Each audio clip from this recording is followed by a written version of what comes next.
Gusto mo yun? Ang lakas, maka-professional. Ang lakas maka-temptations. Welcome back, mga kaibigan. Kung akala ninyo ay hindi nyo na masisilayan ang mukha niya, I'm sorry to disappoint you. Pero, nandito po ulit si, ayun pala, si Shad! Magandang gabi. Wala akong, ayun, may pala ako. Magandang gabi po sa inyong lahat. Andito naman ako, pangatlong beses ko na naman po. Nakita niyo naman napakakinis kong muka. Pero hindi po ako narito ngayon para magkwento tungkol sa aking muka. Kundi po para po magkwento ng masama kong karanasan ngayong araw na ito. Oh.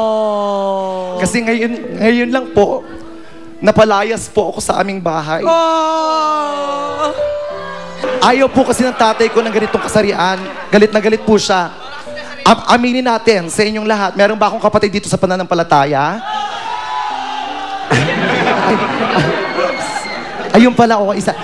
Confirm. Confirm. Aminin nating lahat yan, di ba? Tayo, yung kapatid ko sa pananampalataya, nung mga bata pa tayo, madalas tayong naglalaro ng mga gaya-gayang superhero. Kasi ayaw ng tatay ko ng katulad natin. Minsan naglalaro ako sa loob ng kwarto, ginagaya ko yung favorite superhero ko na si Wonder Woman.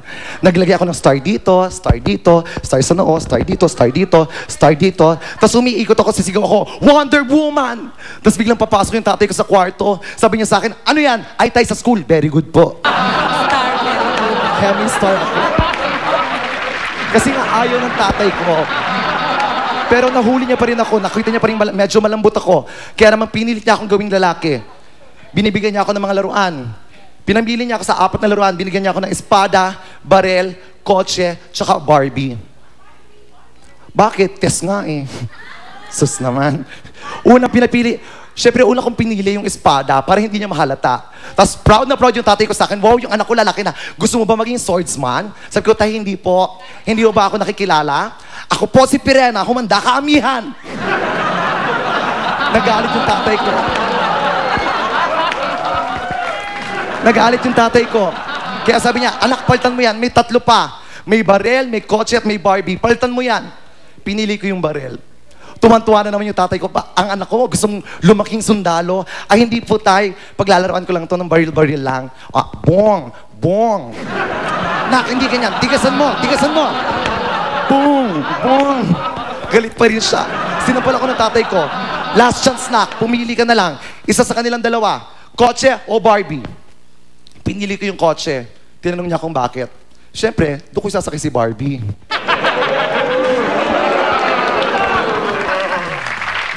Pero nagalit pa rin yung tatay ko sa akin. Sinikmura araw ang tatay ko. Oh, sakit.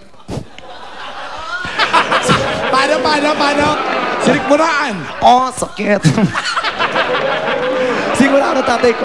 Sabi niya sa akin, kailangan maging lalaki ka. Lahat ng sasabihin ko, sabihin mo na matigas. Sabihin mo, bahay. Siyempre natakot ako. Sinunod ko tatay ko. Sabi ko, bahay.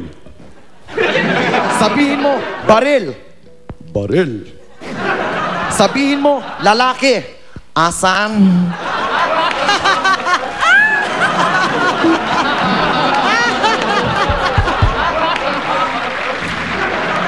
Galit na galit pa rin yung tatay ko sa akin.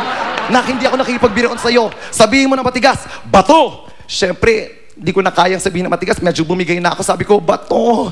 Tigasan mo, bato! Yung mas matigas pa, bakal!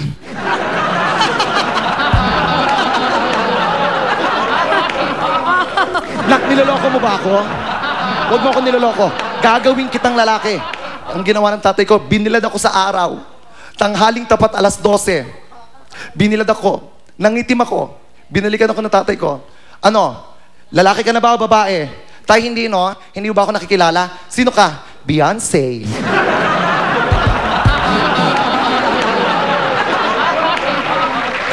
Sabi niya sa akin ng tatay ko, nak, ayaw ko ng ganito. Sa lahat, ayoko ng bakla sa pamilya natin. Ang gusto ko, ako lang. Kaya naman pinalayas ako ng tatay ko. Kaya naman ako nagpunta dito para ikalat sa inyong lahat na ang tatay ko ay katulad ko din. At para sa'yo, hello dad. hindi na ako natatakot sa iyo at kahit kailan, hindi mo na ako masasaktan dahil hindi na ako uuwi dyan sa bahay natin. At hindi mo ako pwedeng abangan sa labas dahil dito ako matutulog. Thank you, Chad. Salamat po. Magaling ka ng pagaling. Mas magaling ka ngayon kaysa first time. Salamat po. No? Siguro nung... Alika rito. Siguro nung una parang ninervyos ka, no? Opo. Ngayon parang na-at home ka na. Opo. Sana huwag ka masyadong ma-at home. Thank you, Chad.